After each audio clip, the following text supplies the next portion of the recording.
Hai murid-murid, Assalamualaikum dan salam sejahtera. Bertemu lagi kita di dalam subjek Pendidikan Jasmani tahun 5, masih di dalam unit 9 Cergas Selalu. Tajuk Jom Cergas, kita akan membincangkan mengenai aktiviti memanaskan badan.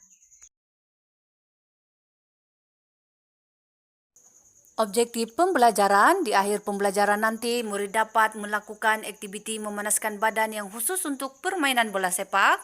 Murid dapat mengira kadar nadi sebelum dan selepas melakukan aktiviti fizikal. Murid dapat mengenal pasti aktiviti yang sesuai untuk aktiviti memanaskan badan yang khusus untuk permainan bola sepak, dan murid dapat menyatakan kadar nadi yang mesti dicapai selepas aktiviti memanaskan badan.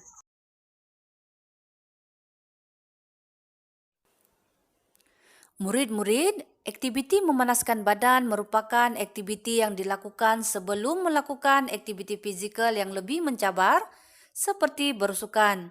Pada hari ini kita akan khususkan kepada permainan bola sepak.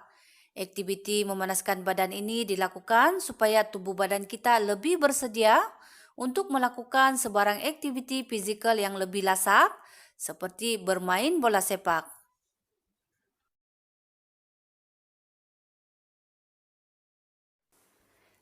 Adakah kamu tahu kenapa kita perlu melakukan aktiviti memanaskan badan sebelum melakukan aktiviti fizikal lain yang lebih mencabar?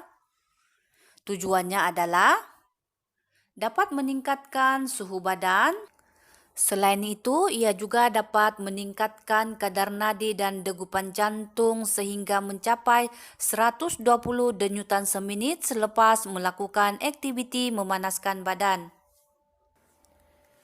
Aktiviti memanaskan badan juga dapat meningkatkan kadar pernapasan dan pengaliran darah ke seluruh jantung. Dan yang terakhir, aktiviti memanaskan badan juga dapat meningkatkan keanjalan otot untuk mengelakkan kecederaan dan kekejangan berlaku semasa melakukan aktiviti.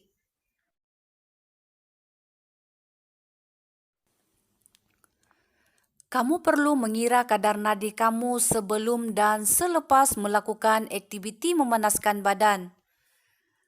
Kamu boleh mengira kadar nadi sama ada secara manual ataupun menggunakan alat oximeter.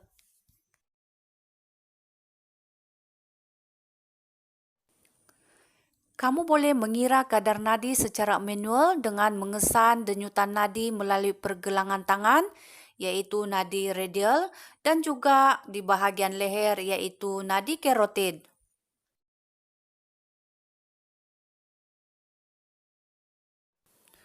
Baiklah murid-murid, ini adalah contoh pengiraan denyutan nadi untuk seminit. Selain daripada mengira kadar nadi seperti kebiasaan, yaitu mengira kadar nadi selama 1 minit ataupun 60 saat, kamu juga boleh mengira kadar nadi seminit kamu dengan lebih cepat tanpa menunggu sehingga 1 menit, yaitu dengan cara kira denyutan nadi kamu selama 10 saat, kemudian darabkan dengan 6. Ini akan memberikan bacaan nadi Anda untuk seminit. Cara ini lebih mudah dan cepat, bukan? Kita mengambil contoh kadar denyutan nadi Ali. Selepas melakukan aktiviti memanaskan badan, Ali telah mengira kadar nadinya selama 10 saat, yaitu 20, kemudian darabkan dengan 6, sama dengan 120 denyutan. Maka kadar denyutan nadi Ali selepas memanaskan badan adalah 120 denyutan seminit. Aktiviti memanaskan badan yang dilakukan oleh Ali berjaya kerana denyutan nadi Ali sudah mencapai 120. Ini bermakna tubuh badan Ali sudah bersedia untuk melakukan aktiviti fizikal seterusnya.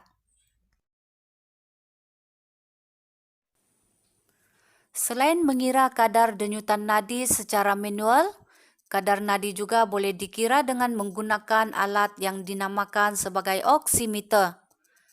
Selain ia dapat mengukur kadar nadi, oximeter ini juga dapat mengukur kadar oksigen yang terdapat di dalam badan seseorang.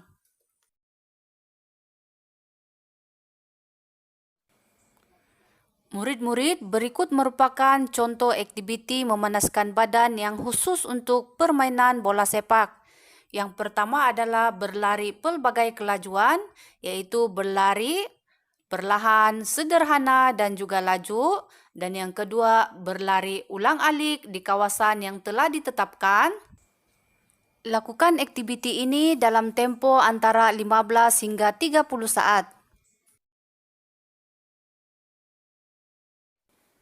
Aktiviti memanaskan badan yang lain yang boleh kamu lakukan adalah berlari perlahan dengan lutut yang tinggi dan juga berlari sambil melakukan aksi menyepak tanpa bola.